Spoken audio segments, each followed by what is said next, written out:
Episode 3, The Abyss.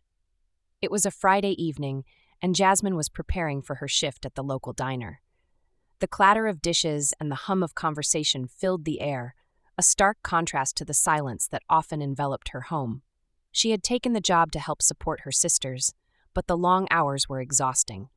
Still, the pay was decent, and it gave her a sense of independence. As she adjusted her apron, her thoughts drifted to Lila and Mai. They had both begun to thrive in their own ways, but the weight of their father's presence still loomed over them. Jasmine wanted to shield them from his darkness, but she knew that the scars of their past would take time to heal. The diner was bustling that night, and Jasmine threw herself into her work, taking orders and serving food with a smile. She found solace in the rhythm of the job, the familiar faces of regular customers providing a sense of normalcy. But as the evening wore on, the door swung open and a group of rowdy customers entered, their laughter cutting through the air like knives. One of them, a tall guy with a cocky grin, caught Jasmine's eye. She recognized him from school. Jake, a former bully who had made her life hell. Her heart raced as he approached the counter, a wicked glint in his eyes. "Look who it is," he sneered, leaning against the counter. "The little waitress. How's life treating you, Hugo? Still hiding from your dad?" Jasmine felt a surge of anger, but she forced herself to remain calm. "What do you want, Jake?" she replied, trying to keep her voice steady. "Just checking in on my favorite punching bag," he laughed, his friends chuckling along. "Heard your old man's still a piece of work. Must be tough living with that." Jasmine clenched her fists, her nails digging into her palms. "You have no idea what it's like," she shot back, her voice low but fierce. "And you don't get to talk about my family." Jake stepped closer, invading her personal space. "Oh, I think I do. You're just a pathetic little girl, pretending everything's okay while your life is falling apart. Bet you're just waiting for someone to save you." In that moment, Jasmine felt the walls closing in. She wanted to scream, to lash out, but she couldn't afford to lose her job. Instead, she took a deep breath, forcing herself to remember the strength she had found within. "I'm not waiting for anyone, Jake. I'm taking control of my life." His laughter echoed through the diner, but Jasmine stood her ground. She wouldn't let him get to her. As he and his friends continued to taunt her, she focused on the customers who needed her attention, blocking out the noise. But the encounter left her shaken, the shadows of her past creeping back into her mind. When her shift finally ended, Jasmine returned home, her heart heavy. Lila and May were waiting for her, their faces lighting up as she entered. "How was work?" Lila asked, her voice bright. Same old, Jasmine replied, forcing a smile. But she couldn't shake the feeling of dread that hung over her. That night, as she lay in bed, she replayed the encounter with Jake over and over in her mind. The anger boiled within her, a fire that threatened to consume her. How could he be so cruel? How could he have the audacity to mock her family? In the dark, Jasmine felt a familiar sense of helplessness wash over her.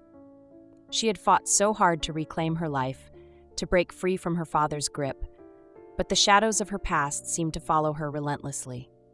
As tears streamed down her cheeks, she vowed to herself that she wouldn't let them win. She would find a way to rise above it all. The next day, Jasmine decided to take action. She reached out to a local support group for survivors of abuse, hoping to connect with others who understood her pain. The thought of sharing her story terrified her, but she knew she couldn't face this alone. When she arrived at the meeting, her heart raced. The room was filled with people from all walks of life, each carrying their own burdens. As they shared their stories, Jasmine felt a sense of belonging she hadn't experienced in a long time. For the first time, she realized that she wasn't alone in her struggles. Over the following weeks, Jasmine continued to attend the meetings, finding strength in the shared experiences of others. She began to open up about her own past, sharing the pain of her father's abuse and the toll it had taken on her and her sisters. Each session was cathartic, a release of the emotions she had kept bottled up for so long. But as she began to heal, the shadows of her father's influence still loomed large. One evening, as she returned home from a meeting, she found her father waiting for her in the living room, his expression dark and brooding. "Where have you been?" he demanded, his voice low and menacing. I was out, Jasmine replied, trying to keep her voice steady. I'm old enough to take care of myself.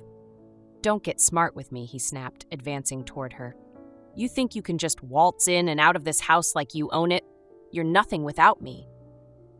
Jasmine felt the familiar surge of fear, but this time she stood her ground. I'm not nothing, and I won't let you control me anymore, she declared, her voice stronger than she felt. His eyes narrowed, and for a moment she thought he might strike her. But then he seemed to deflate, the anger fading into something more sinister. You think you're so tough now? You'll regret this, Jasmine. You're just a little girl playing at being an adult. With that, he turned and stormed out of the room, leaving Jasmine trembling. But instead of succumbing to fear, she felt a flicker of defiance ignite within her. She would not let him break her spirit. As the days turned into weeks, Jasmine continued to fight against the darkness that threatened to consume her. She leaned on her sisters for support, and together, they began to forge a new life. They found joy in small moments, laughter in shared memories, and strength in their bond. But the battle was far from over. Their father's presence still loomed over them, a constant reminder of the past they were trying to escape. Jasmine knew that the road ahead would be fraught with challenges, but she was determined to face them head-on. With each passing day, she felt herself growing stronger, more resilient.